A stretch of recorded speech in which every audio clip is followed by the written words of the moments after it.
Question number 3. Ready? Okay, question number 3. Our question number 3. In English, what do you think is the biggest challenge farmers face today, and how can the youth help address this issue? Sa Filipino, sa iyong palagay, ano ang pinakamalaking hamon na kinakaharap ng mga magsasaka sa kasalukuyan? At paano makakatulong ang kabataan upang ito ay Bibilin matutunan? lang yung palay ng mura. I repeat, what do you think is the biggest challenge farmers face today, and how can the youth help address this issue?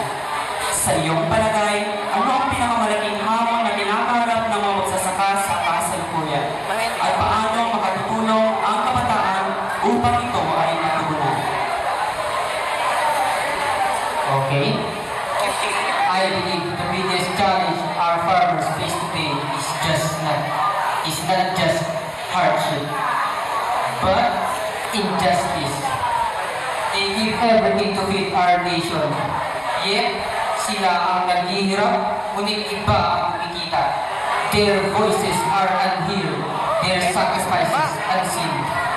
As a youth, let's turn silence into action and awareness into change.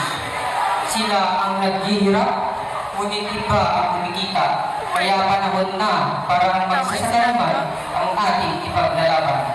Mahal kong magsasaka, kayo ang aking ibibida. Diyos mabalo, ganda name.